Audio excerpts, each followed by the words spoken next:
Assalamualaikum warahmatullahi wabarakatuh. Selamat pagi, siang, malam untuk sobat usia dimanapun kalian berada. Salam komunikasi.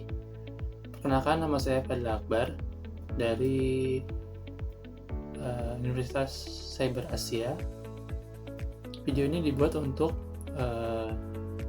memenuhi tugas mata kuliah Bahasa Indonesia kelas KM 402 Prodi PJJ Komunikasi dengan NIM 2005001072188. Oke, baik. Di sini saya akan membuat tinjauan pustaka dari ketiga buku yang saya punya. Yaitu yang pertama itu ada buku tentang judul Seorang Pria yang Melalui Duka dengan Cuci Piring, karya Dr. Andreas Kurniawan, SPKJ, ya, di sini. Dan kemudian buku karya Mark Manson, ya. Yang pertama itu Sebuah Seni untuk Bersikap Bodo Amat. Kemudian lagi adalah Segagalnya Ember. Kita akan bahas satu persatu. Yang pertama adalah Seorang Pria yang Melalui Duka dengan Cuci Piring. Tentang apa sih yang akan dibahas oleh Dr. Andreas di sini? Ya, secara keseluruhan adalah buku ini tentang bagaimana seorang pria, ya, dalam menjalani hari-harinya setelah berduka atau kehilangan seseorang atau bersedih, ya. Dalam buku sendiri, Dr. Andreas menceritakan bagaimana dia menjalani hari-hari setelah kehilangan anaknya. Ya. Kemudian apa sih yang dimaksud dengan cuci piring ini? Yang cuci piring ini adalah yang dimaksud adalah cuci piring itu adalah pekerjaan yang sangat dihindarkan oleh sebagian orang, ya.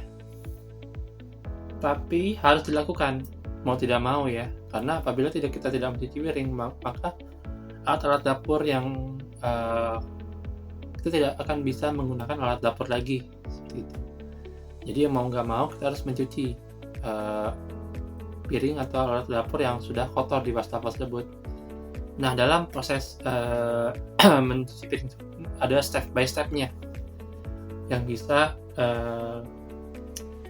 dijelaskan atau dianalogikan sebagai tahap-tahapan kita untuk dalam menjalani hari-hari yang setelah berduka.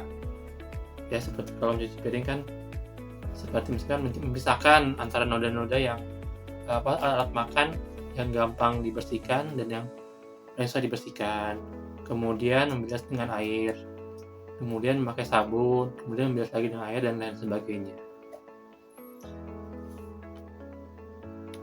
Jadi metode yang digunakan tulisannya adalah narasi atau bercerita pengalaman pribadi Dr. Andreas saat detik-detik kehilangan anaknya, ya. Jadi buku ini cocok untuk siapa aja sih sebenarnya, ya. Untuk orang-orang yang memang sedang berduka atau kesulitan untuk move on, melupakan orang-orang yang sudah meninggalkan kita duluan. Namun tidak untuk kematian saja, ya. Mungkin untuk yang putus cinta, bercerai, dan lain-lain. Ya, intinya buku ini membantu untuk sarana step healing. Bagaimana cara seorang pria dalam menjalani hari-harinya setelah berduka atau kehilangan. Walaupun ini ada tulisan seorang pria, namun wanita juga masih bisa baca. Masih relate. Oke, kemudian yang buku kedua,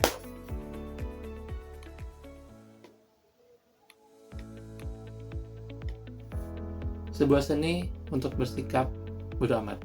Ya, sebenarnya ini adalah terjemahan dari yang buku artinya adalah The Subtle Art of Not Giving Up. Ya, karena disensor, maaf. Ya, teman-teman bisa searching sendiri untuk terjemahan buku aslinya. Ya, jadi apa sih yang diisi dari buku ini adalah bagaimana kita menjalani hidup dengan bersikap bodo amat, ya.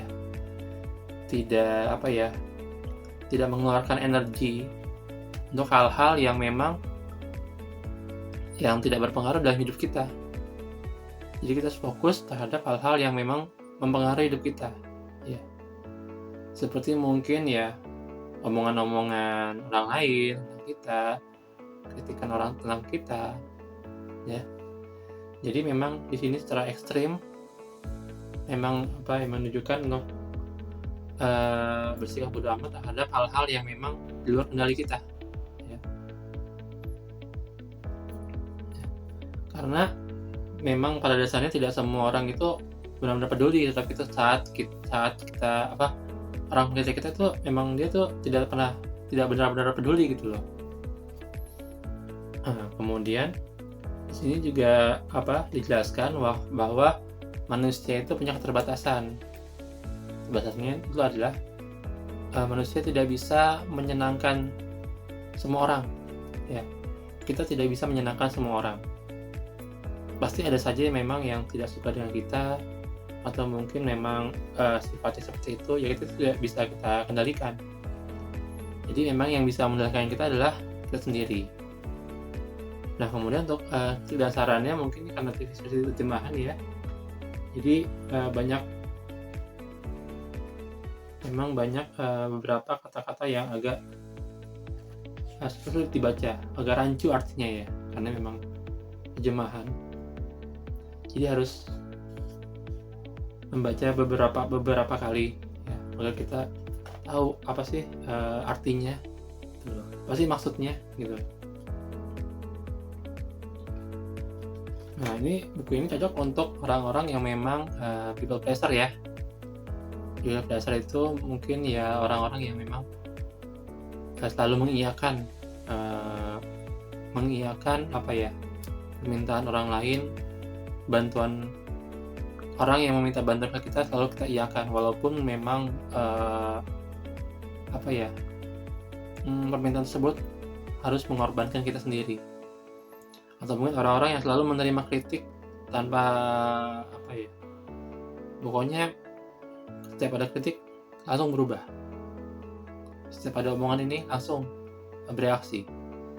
Nah, di sini buku ini cocok untuk orang-orang yang seperti itu ya. Kemudian untuk buku ketiga ini dari Mark Manson juga, ini terjemahan juga yang aslinya itu adalah Everything is in a Book about Hope ya.